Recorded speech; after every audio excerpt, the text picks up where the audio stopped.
This is Rating Descending, where we watch IMDb's worst 250 so you don't have to. I'm Michelle St. Clair. And I'm special guest host Gaden Sousa. And this week we watched Recep Ivedik 3. Recep Ivedik has been depressed since the death of his grandmother. Everyone who tries to help him fails. A young girl named Zeynep, who can't find an apartment, stays with Recep. Initially, the two can't stand each other's, but after a while they grow close. Despite many adventures together, Recep's depression won't go away. Let's watch.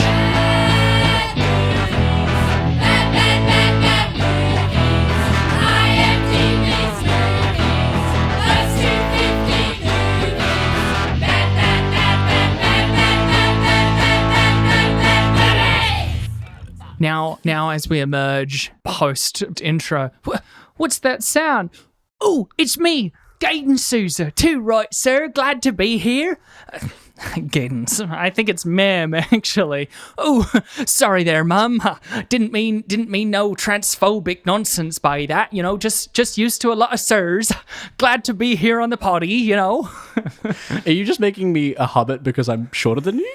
Is that why? That's way funnier than any reasoning I had. No, I think more than anything I just watched Hot Fuzz recently. Oh yeah, sure. So you just were channeling that small country town in England, which I'm obviously from. I'm from a small. Obviously. I'm literally from the New England from in Australia. Gloucestershire. That's right. I'm from Gloucestershire. That's right. It really sounded like you were trying to make me Sam, the Hobbit. Samwise Gamgee. Yeah, Samwise Gamgee. Yeah. I'll carry the podcast for you, Michelle. I can't carry your episode, but I can carry you. That's right. How you been, Michelle? Oh wow!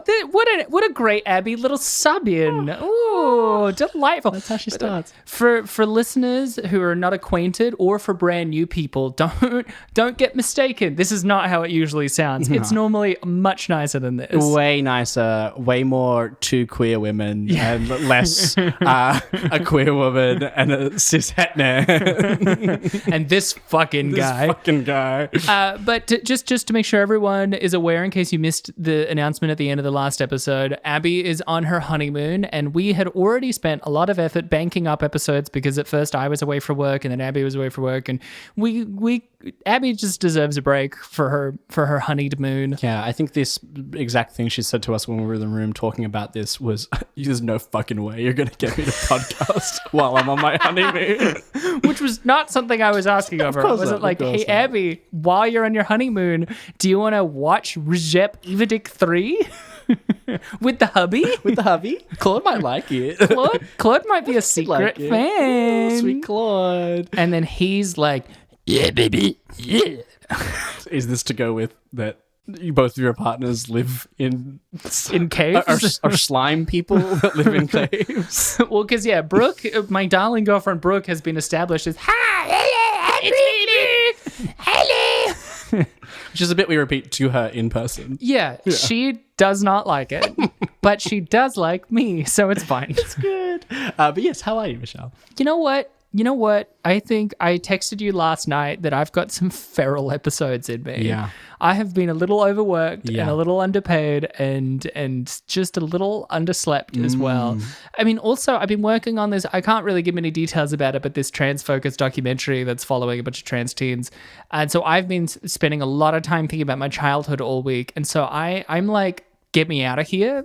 But here is my skin. So get prepared for some feral episodes. Yeah, you're going to like burst. You're going to stop podcasting at one point and everyone will just hear like the clutter to the ground as you become the Tasmanian devil and strip off your clothes and run around the room.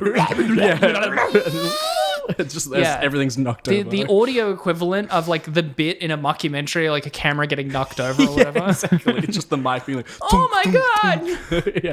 Jesus, Michelle, what are you doing? What are you doing? And it's like far, far away. It's like, Jesus, Michelle. Hubcap rolling sound. Yeah. That's right. It sounds like such a wonderful doco that we've been talking about it, and it's as emotionally tiring as it must be. Yeah. It hasn't been like, you know, watching a bunch of really, really sad, it's been painful great. things. It's been like part very of what's sad beautiful, about it is that most of them are having a great time. Yeah. They still have troubles, you know, but a lot of them are having like regular teen troubles. And I'm like, it's that mixed feeling of like, genuinely, I'm so happy for you. I'd like, no part of me is unhappy about this.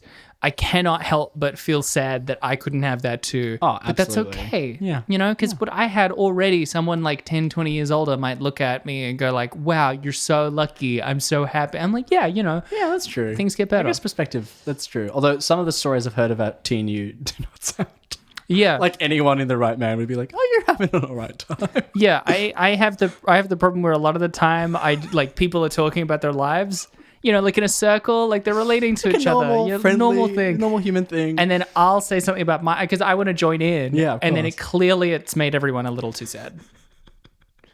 And sometimes I just want to join in. But also it's because in your sadness, there is also a lot of funny. Yeah. And you allow us to laugh about that many times. That is what is, I think, always funny. It is the St. Clair luck, is that it's not just bad luck. No. Right? It is that whatever the funniest thing that could happen is usually the thing that could happen. Yeah. Which is often like tragic, because Of course. tragedy is comedy. Yes, You know? absolutely. You know, with some time sprinkled in. Just a little bit. I recently had my own St. Clair luck with a flight to Sydney, which I told you about when I... Yeah, but I forgot. What is this? That's okay. You got a small brain. Fuck you. Fuck you, man. I went to see Harry Styles up in Sydney with my sister. It was very fun. I got my ears pierced. It was a very, very good time. And Listen here, I'm Harry Styles singing about my room. we're actually from the same village. Oh, too right. I'm Harry Styles. That's right. Right. I wrote an album about I'm a sex symbol and I sound like this. about me room. I was also in Don't Worry, Darling. Famous for that role. Famous. People loved me in that. I spat That's on Chris not Pine. what I'm famous for about it, but I was certainly in it. It was really good. Everyone agreed. All the scenes with me and Florence Pugh, I'd say, managed to hold me place. You'd still call me an actor after watching it. That's right. That's right. But I went up and I was meant to be up for 3 days. And on the Sunday, I said goodbye to my sister. I said goodbye to her at the train station. And then I got a text from Jetstar and it's like, your flight to Sydney's been cancelled. And that was confusing for two things, because then I didn't have a flight home, and also it said to Sydney, and I was actually already in Sydney. And so I went into my booking and realized that I had booked a train ticket to Sydney on the Thursday night, and also a flight to Sydney on the Sunday night. Uh-oh.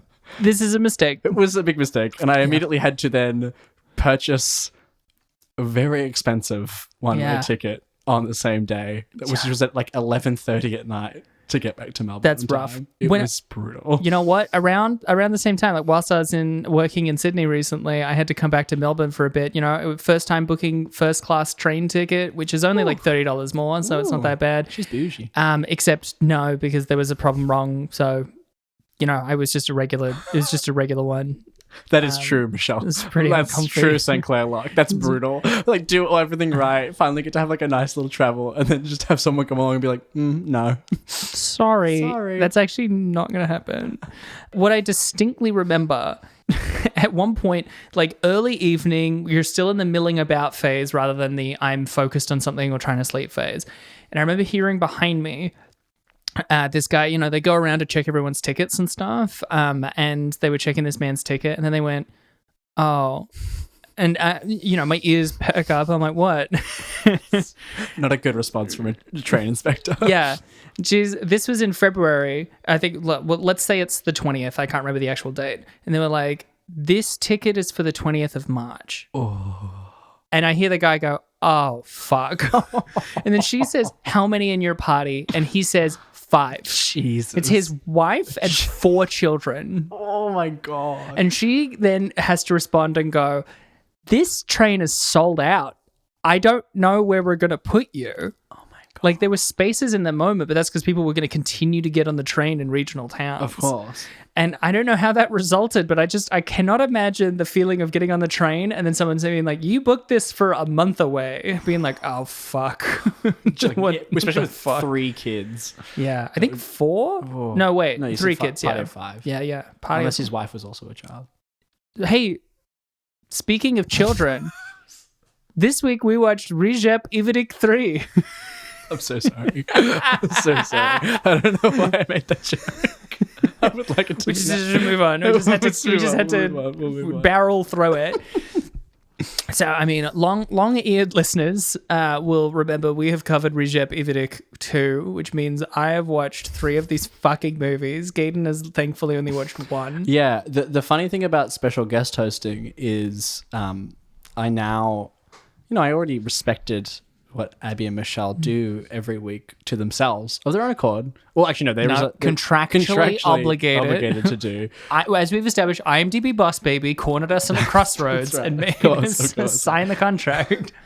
So if it's in the crossroads, do they also work for the devil? Yes. Yeah, the implication is that the devil appeared in the form of the IMDb CEO, Boss Baby. Of course. This dense lore that comes with this podcast. Do they sound like Alec Baldwin?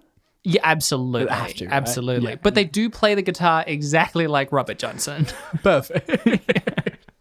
What I've now, I've always respected what you're contractually obligated to do, but now having to do it myself because the Boss Baby appeared in my bed and forced me to sign as a special guest host the contract. Don't worry, it's temporary. That's right. I'll be like, it's okay, right? Lemon, it's just for a couple it's temporary. He's actually Jack Donaghy, not Alec Baldwin.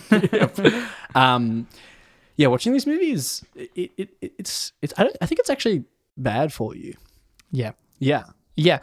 For context, like we save some of the goodies for guests, and they still routinely rate them lower than we do. 30 minutes in, I showed Gaden how like we still had an hour left, and he, I'm not exaggerating, fell to the floor onto his hands and knees and was gasping with pain. I literally like roiled around for a little bit too. I wasn't just like down and then up. I was like kind of crawling like I'd been shot. Trying to get to a safe place. We had already 10 minutes prior to that. You were in such pain and clearly convinced that maybe we were halfway through, and I showed you that we were 18 minutes in. Yeah, and I think I just exclaimed like very loudly, like, no, no. Now you understand, like, audience, when we say so you don't have to, we're not fucking around. Don't watch these movies. This isn't how did this get made. This isn't we hate movies. This isn't haha we're all in it together. No, we're suffering for you. Every fucking week for 5 years. This hurts. and I spend a lot of time with Abby and Michelle outside of the podcast, and I can tell they've gotten dumber. Yeah. It's way dumber. Yeah. It's both because these movies rot your brain and because of the serious amount of mental faculty like expended on trying to make it through this torture. Last time I had to watch Recep Ivedik, I was so burnt out and I had to watch it in the morning. And literally, my darling girlfriend Brooke walked in and I was crying. It's so awful. Because I was like, I don't want to. I can't do it. It's also because you have, especially with Recep, it has subtitles. Yeah. So you have to focus on it. I can't look at anything, can't look at your phone. Even if it didn't, like, I can't really do anything else because I have to, like, that's the existential dread that I now know you understand, is it's not just watching this, it's the thought I have to now be clever and funny about this for an hour. About a movie that nothing happens. And I said to you when you cruelly reminded me how little we had watched of the very short runtime of this movie, which felt like an eternity. I said it's like the movie is holding me hostage. Yeah. It is like doing this is just like a movie pointing a gun at you and going, watch it.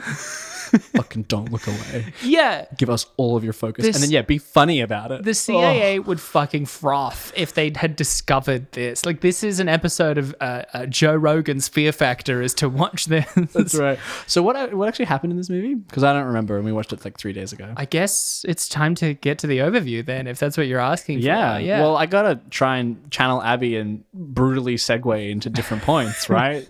Otherwise, why am I here? Well, it's either that or brutally try and prevent me from segueing at any moment. That's very true.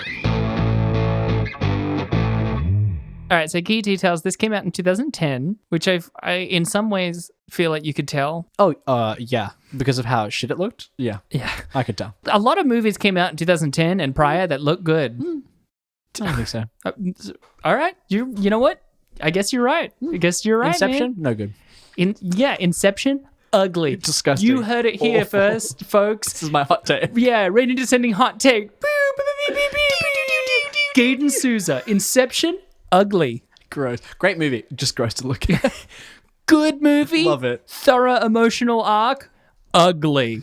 Although, you know what actually is an ugly movie that did win an Oscar? King's Speech. I don't particularly care for that movie. I'm just coming in swinging. It's you're just coming in? Sorry. I'm sorry. Damn, that movie must be one comfy boot because it is ugh. All right, so the director of this That's not a joke. It's close to a joke. If DreamWorks can make Shrek 2, that's a joke. Okay? If they can get away with it for 2 decades now, then that's a joke. They're kings of the fucking world. I guess they did make Shrek 3, 4, and 5, yeah, but at least we agree those are bad. People every day tell me that they think Shrek 2 is arguably better than Shrek 1, which is insane. Oh, wait. It isn't. Wait, what's this? Someone's coming through the door. Oh, there's a telegram for you, Michelle. It says Shrek 2 is really good. Does this happen every day? It's not even that I think it's bad. It's that Shrek 1 has jokes and Shrek 2 has references. The DreamWorks effect. Yeah. All right? Yeah. Oh. All right. Who directed the movie? Togan Gokbakar, that is starring Seyhan Gokbakar. It's exactly the same as Recep Ivedik 2. It's his brother, all right? They're brothers. They made some sketches. Sorry, I'm real fired up about DreamWorks. Hey, it's all right. Budget, I couldn't find. I assume it's similar to the original, which was like 2-ish million. I did find the box office. It was 22.5 million, which is like 10 million less than 2, but is still like 10 times the budget. Yeah, it's still enough to, I guess, make 2 more. It's 2 more, right? There's 4 more. No, there isn't. More recently, Recep Ivedik 7 came out. Choke on that. DreamWorks. I am. I don't even know if I can say anything else. I think that's the end of the podcast. I don't think I have anything to say. Nah, suck on it, Katzenberg. Recep Ivedik 7. Do you think he likes the movies? Katzenberg? Yeah. Do you think he likes Recep? I don't think he likes the movies. I don't think he likes anything. That's true. He wants the world to burn. He looks in the mirror and he's frustrated that nothing is that good. Except Quibi. Except Quibi. His perfect platform. Perfect and flawless platform, Quibi. That everyone uses all the time on their commute. To be fair, the amount that the teens watch pieces of shows and movies on TikTok.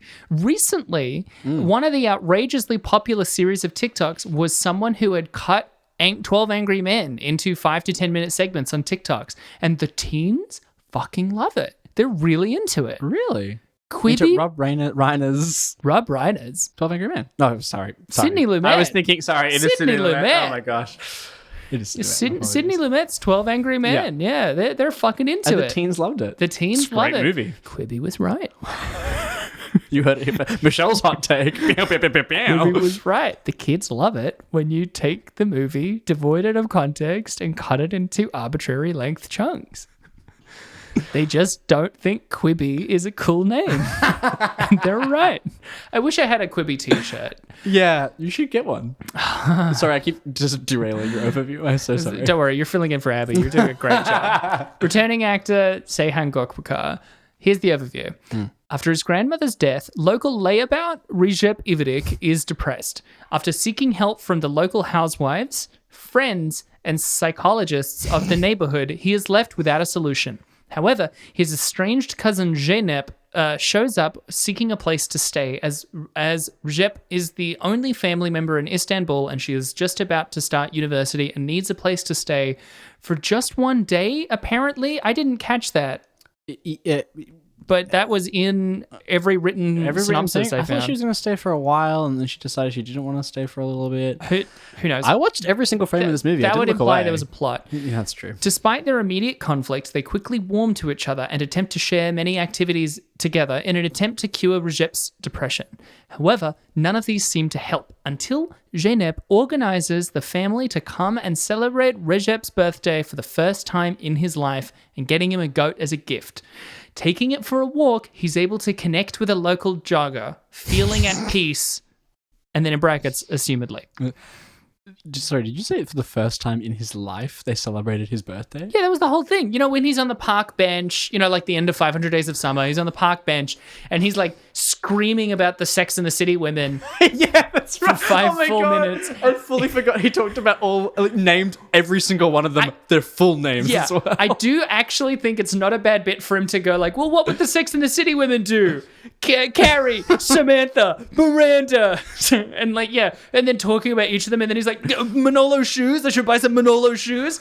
That actually was close to pretty good. Yeah. I think you could punch that up into a solid bit. You did keep saying while we were watching this movie together, like, oh, that's kind of a funny bit. Yeah. Every few minutes, and I would be like... Not every few minutes. Michelle loves this every movie, guys. 20 Michelle minutes at fucking max. loves every 5 minutes, she'd be coming in going, that's a pretty good bit. That's a pretty good joke. I reckon we could punch that up. Pop that into the writer's room. We'll make it a little bit better. Put a little special sauce in there. I reckon Judd Apatow could have another go at that and just make it a little bit better. Put it through the Apatow test. You know, I don't even know if we do need to change this. I think that's pretty good. Pretty good. I think it's pretty good. Yeah, I think that's his laugh, by the way. I'm not being... Recep's That's Recep's laugh. Yeah, and that was 10 times less obnoxious than the actual laugh in the movie. Everything about him is obnoxious. He really does scream at everyone. Which, relatable, but a bit much. A bit much. A bit much for an audience member. That's why I know tiring. people don't like it. Even though you want to scream at everyone all the time. I worry that I am. You know. You do often say to me, I'm sorry for yelling at you. And I'm like, it's fine, you're not yelling. Yeah, but equally as frequently, you sometimes say to me, Michelle, why are you yelling at me? Audience, I'm referencing a particular time in which Gaden was trying to tell me the rules to some fucking social game. It's called Ultimate Snap. I had either misheard or Gaden had not explained one specific point, which was the externalization of the counting involved, right? You're counting to 10 in a circle while you're doing snap, you know?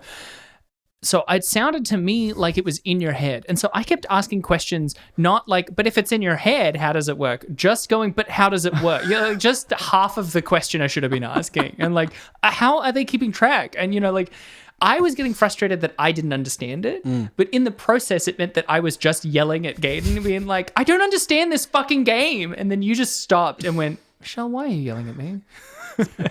I did. Much like everyone should in Recep Ivedik. Yeah. Right, Recep, why are you yelling at me? Why are No you one yelling does. at me? No one calls him on it. He just is allowed to yell at everybody. I wouldn't say no one calls him on it. They're constantly like, what the fuck, man?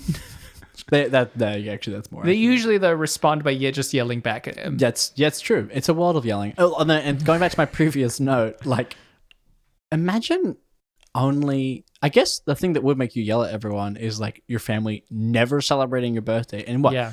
Recep's probably, like, in his 30s, I assume. Yeah. He looks like he's, like, 35. He's either 35 or 22. Yes, 100%. 100%. There is zero ability to tell. I think it would ruin you if your family had never, ever celebrated your birthday. Yeah. He's very clearly upset about it. Now, I will say that is also related to the bit where this movie frequently and repeatedly dabbles into being really uncomfortable because the implication so often is that he's like this because of genetics and that he was fucked up genetically, has been cursed since birth. You know, even his dad was a hairy Cro-Magnon. Yes. I think the thing that we had said during the watching, as I turned to you and I was like, I feel like this movie is being offensive to a group that I'm not like Turkish enough to understand the specificity of, but it's definitely being some category. It's problematic. It's problematic. It's problematic. He kept talking about how much hair he has and how disgusting he is because of all the hair and how he didn't have a single chance because his dad is, a disgusting Cro-Magnon. It's like, Yeah. What? Who is this offending? And then at the end, he gets like a blonde haircut. Yeah. Where And they cut his hair longer somehow. I know what that means when white people are doing those jokes. I don't know what it means when Turkish people are doing those jokes. Is it?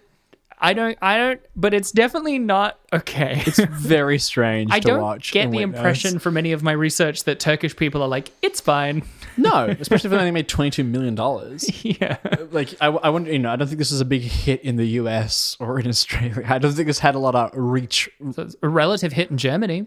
Really? Well, Germany has the second highest Turkish population of, I think, any country in the world. Yeah. There you go. Huge amount of Turkish people in Germany. Wow, you listen to this podcast, you learn a lot. Yeah, well, it's just because I just know things. Michelle's just such a smart little lady. No, I didn't say that. I said I know things. Remember at the start of this You movie? wouldn't call a book smart. Not unless you're Olivia Wilde.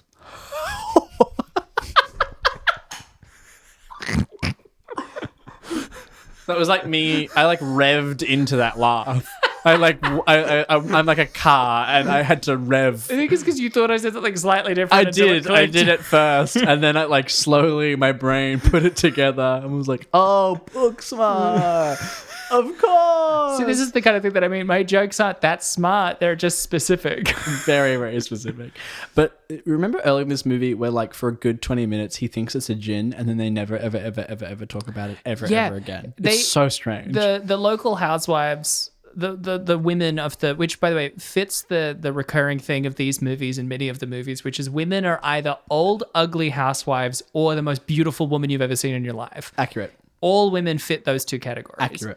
But they are like, oh, it's a djinn. It's a djinn that is inside of your belly, and that's also why you're having evil dreams, which he is having evil dreams. Such evil dreams he keeps talking about. And then he does like one thing, and then he goes to a psychiatrist, and he's like, I'm depressed. And I don't know the moment where one becomes the other. No, but he just decides, I guess. Maybe the djinn is depression. Maybe there's a point where they upset him and he goes, fuck you, it's just depression. I don't know.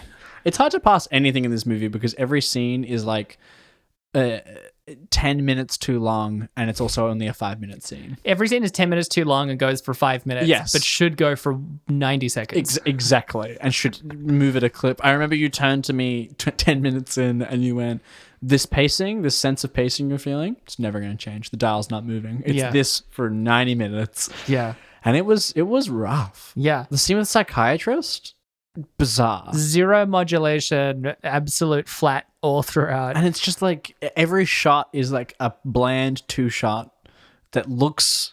Oh my God. Like, as you said, someone just like got a LUT, which is just like a thing that colorizes footage. My joke was that the director definitely downloaded one of those 25 cinematic LUT packs and then whacked that on it. And that's why everything is like bleached yellow to hell, ultra contrast, and really aggressively ugly. It's so ugly, so aggressively ugly to look at. Yeah, this whole movie looks like every wide shot is shot on like a 200mm photo lens. So he's fully standing there completely in focus, and then every part of the background is smooshed, but so out of focus and so like smeary in such an irregular way for film lenses and stuff. It's insane how it looks. And for a long time, I kept saying, it's CG, it's CG, it's CG. Yeah. And then we watched as a man walked through the background and came into focus, and we were like, oh my God, it's real. We screamed. Everything we were must like, be real. We have a definitive answer. We know that all of the backgrounds are real, especially like 2010. There's no way they were doing Marvel style everything on a green screen. Absolutely not. And it just looks awful. It's so weird. So awful. But yeah, the sense of pacing is... it's non-existent. Yeah. I mean, I will say there was at least one, like you said earlier, there's a handful of jokes sprinkled in there that I liked. There's this one sequence where they go do paintball. Oh, and so Recep... I'm laughing at it, thinking about it. Yeah, it was because it was a good joke. He's got joke. his team of 4, and he starts doing this speech. Now, the bit of the joke that doesn't work is that for some reason, midway through the speech, he starts speaking in a really heavily accented English, and it sounds like he's doing a reference, and we could not figure out what the fuck it's meant to be. It's for a long time. A really long time. Quite a long time. The closest we could get is maybe it's like he's doing Braveheart. Yeah. But we couldn't get any closer than that. But then the main crux of the plan is that, 2 of them will go in the middle, and 2 of one will go around on each side, and then the middle will pull back so that they're surrounded. Classic old Persian tactics. That's what he says. He's like, the Ottoman Empire. We're doing the Ottoman Empire tactics. Yeah, exactly. And it's like, oh, hey, that's going to be a good thing. And then one of them gets up and walks like 2 feet and gets shot, and then walks immediately back and is like, I was shot instantly. That was kind of funny. Yeah, it's a good moment. A drop of water in the desert of this movie. Yeah. A tiny morsel of sustenance to get you through it. But it's what makes me so mad about this and these movies in general is it's like watching your favorite cast member from SNL make the worst movies on the planet. In fact, actually, on that note, one of my housemates walked in and was trying to understand it and was like, so they're kind of like the Turkish Adam Sandler? And I'm like, couldn't have nailed it in one more accurately. Yeah, that's damn good. Completely fucking nailed it. That's damn good. People all this week, I was saying, oh, I'm guest hosting a podcast, and they were asking, I was bragging to everyone, and they were asking, oh, what movies did you have to watch? And I had to explain Recep, Ivedik 3 to strangers, to work professionals that I know. And my shorthand was like, the Blues Brothers, you know how they had a movie and they were on SNL? It's just that, but with a Turkish guy. Yeah. And they were like, oh, okay, that sounds bad. And I said, yes. Yeah. Yes, it is. Yeah. Yes, it is. By the way, Blues Brothers is a weird movie. Yeah, crazy movie. It's a crazy movie. I always think of like the police car pile up. But that's easily the best part of the movie. Yeah, it's great. It's the best joke. It's so funny. Really funny. But like so much of the rest of the movie is not as funny or as pacey as you expect it to be. No. From its cultural reputation. I literally showed James, my housemate, the scene with Aretha Franklin because I love the songs in Blues Brothers. The songs are great. Yeah, I mean, even though they're called the Blues Brothers, it's soul music. Yeah. It's strange. And I showed him that scene, and it took ages for them to just get to the song. Yeah. And I was like, oh, I guess the whole movie must be like this. Like, just really long scenes where they're talking for too long to get to a very good musical number. Yeah. It's a movie that is made with a very different sensibility, and I think if you were exactly the right age, it was probably like, wow, this is really cool, and it doesn't hold up in that same way. But they were doing a lot of cocaine on that set. That's They were true. all doing a lot of cocaine. You'd think it would be more pacey. That's true. That's back when you had Slim Aykroyd. He had that cocaine diet. Do you think we'll bring that back? The cocaine diet? Bring it back. People still have cocaine, Gaden. Grow up. It's too expensive in Australia. Grow up. It's too expensive. It's too expensive in general. It's a rich people drug. That's the whole thing. Like, as soon as you make over 200K, they give you a bag of cocaine. It's part of your tax return. It's about everybody. They're like, here you go. Yeah. They lower your tax threshold and give you cocaine instead. Yeah, they're like, you can keep all of your money and here is some cocaine in return also. Yeah. It's a big bag of it. Or what if you just like come home and they've installed a mountain of cocaine in the living room for you? Jim Belushi talked about how on the set of some of his movies, he would in his trailer have a literal mountain of cocaine. Yeah. Yeah. And I guess people would just like, do you think when you have a mountain of cocaine, do you just put your whole face into it? Rather than just taking a little bit. And Do I or do they? These are very different questions. Do you think people in general would just stick their face into it? I think yes, and I think that's why they tend to not last much longer. Sorry. That was a lot darker than I expected. Am I wrong? No, that's why it's funny. Come on, fucking Katzenberg, fucking Shrek 2 and its cocaine piles. There's some feral vibes on this podcast today. Well, I thought I was going to be more feral today. Instead, I'm just angry. Angry and sleepy. Yeah.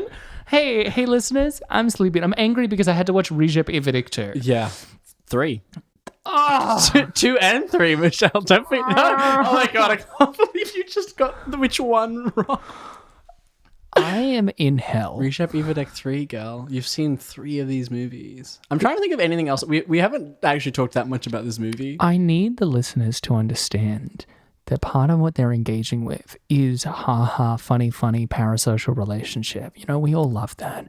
But part of what they're engaging with on a fundamental level is masochism, all right?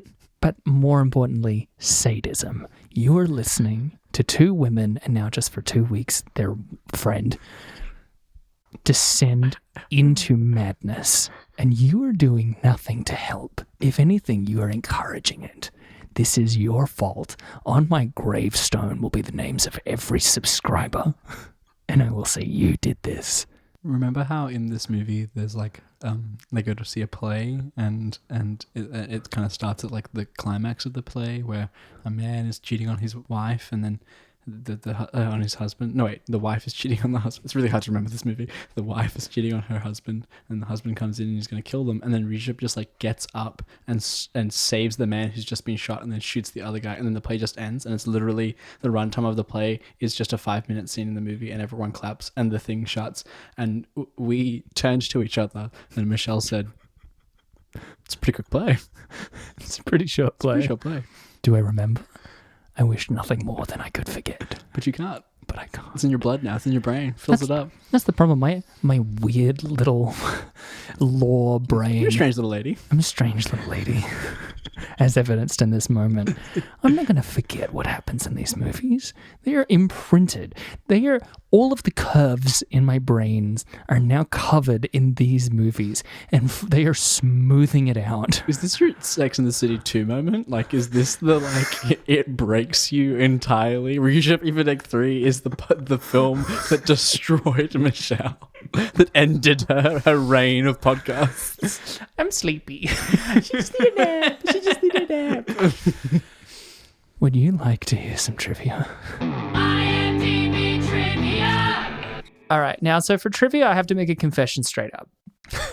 There is, on IMDb, 0 listed trivia. Wow. I spent over an hour No, you didn't. researching, Oh my God. translating wholesale site Turkish websites. Translating. Oh my God. I had to do it for Recep Ivedik 2 as well. But the thing is, most of the trivia that I could find is about Recep Ivedik 1, and I sort of cummied all over the place, to use the expression, in that episode, and used all of that. Do you use that expression in the bedroom with Brooke? No, I just use it in my day-to-day. Sure. Just like when you're editing and like the director comes in, you say, I just cummied all over the place. You're not using it in any context. You're just yeah, the director walks in and I'm like, I just cummied all over the place. You just finished What's the coming all over the euphemism? place. That's not a euphemism then. That's just saying it. That's not a phrase. That's not an expression. That is just, did you come? Be honest with me right now. Did you come? If you say anything other than the answer to my fucking question, I'm going to lose it. Did you come right now? Yes. And that's all the time we have. Okay, so you were translating websites. So when you say you cummied all over the place with Recep Ivedik 1, I that mean, mean? you know the expression "I shot my wad" or "I blew my load." yeah. I was doing a little comedic riff. Oh, I see. You know, I jizz blasted onto my hamburger. Mm-hmm. And then as I continued to eat it, I went, oh, I probably should have saved this for later. You know, as the expression goes. Man, I can't wait for my mum to listen to this episode. Oh, no! Fuck! All right. So instead what I have is a series of existential statements I wrote down whilst I was trying to do this because I was really stressed out. Existential statements wait. So there's no trivia for the movie itself, but these are just existential statements from Michelle's brain. Let me read these out. Okay. The struggle to get trivia for this episode begs the question, why make this podcast? Here's another one. We are trapped in a prison of our own making, and we deserve a harsher punishment for our hubris. Here's another one. Recep is an idiot, but we are the greater fools for trying to reason with him. I think, that's almost like an ancient proverb in some ways. Well, here's one that I think one. fits that, and here's the final one that I have, because I didn't want to just do nothing. Sure. I like this new trivia section. It's good. Sisyphus looks upon us with pity. Oh, that is good, Michelle. Thank you. This should be a new corner on the podcast called Michelle's Philosophy with Michelle. And it could be like, it's like a news report, but it's like Philosophy with Michelle. It's funny because this has an end, this podcast. However, it still feels completely Sisyphean in nature. Oh, absolutely. Right? Because it's every week. And it could get worse. Yeah. It's not getting better. You started at the best it's ever going to be. Well, to be fair, like nothing to lose. Both should have been way lower and also was such a great time. So it's hard to say. It's true. Do you want to hear some reviews? I'd love to. Reviews. This is 30% on Rotten Tomatoes. We're still 4.0 on IMDb. I think actually nowadays it's 4.2. It's gone up. Yeah, it's gone People up. are revisiting Recep Ivedik. Yeah, we're in the Recepissance. Here's some reviews from IMDb. I couldn't find a reviewer quote. A single reviewer quote. No, I don't have a single one. That tracks. Here's one titled "Amazing Work" by Agent Prisma. This movie is really entertaining. I am a huge fan of Seyhan's work. He is a legend. I can understand that the movie does not attract everyone. I think you kind of need to be familiar with Turkish culture in order to get the message sometimes. Don't necessarily disagree. Yeah, I think that might be right. One thing I love about Seyhan is that he creates comedies scenes which are funny, but always have a reflection of a typical Turkish way of thinking. If you watch it, you always feel connected and familiar with it. There is sometimes even hidden criticism about something in Turkish culture, and I really like that. 9 out of 10. There were no written 10 out of 10s. Wow. And I think hidden is really generous. Hidden is very, very generous. But I'm glad he gets, whoever that is, that they get something out of this movie and get to reflect their own culture. That's important. Yeah. That's nice. And here is the next highest written review. Okay, so the last one was 9, just for everyone listening. Everyone listening along at home. It's titled Too Much Drama by California Roll. Too much. Compared to her early films, it was a film that exaggerated the drama. As such, absurd humor could not show itself. It's a movie that doesn't suit such a typing. Another issue is that the film always proceeds in the same way. Even the contrasts applied to the film are the same. This is like someone who is convinced they're the smartest person in every room and they're just absolutely not saying anything. I literally I'm not following. I have properly. no fucking clue what they're saying. Also, I think it would be more appropriate to accompany such a film with more vivid colors. It is not right for Recep Ivedik to have an emotional approach to people who are not of her own blood, who are not like her, because she is not. I think they've just gotten all the pronouns wrong. Because she is not like everyone else. All I want is for this series to progress in the bros before hoes mind. 4 out of 10. There were no 10, 8, 7, 6, or 5-star written reviews. And there was no other 9 out of 10? Nope. Ooh. There was one other 4, though. Oh, that's brutal. Now, again, this still has over the review threshold required, but they're just, people weren't writing it. How is it not lower? That's crazy. That's crazy to think that, like, there are, like, what, like 100 and something films left. Yeah. That are lower than this, and yet this one doesn't have a single 10. It has 1 9 and nothing else higher than a 4. I think next week is the midpoint. Really? Well, it's 125, so it depends on whether you count 125 or 124. Sure. Right? Math never was my strong suit, so I don't know. But, I mean, hey, even though math wasn't your strong suit, here's something with numbers. What was your review? This movie made me crawl around on the ground knowing that we still had an hour to go, and you repeatedly did that bit to me to show me how long we had, and it kept getting worse and worse.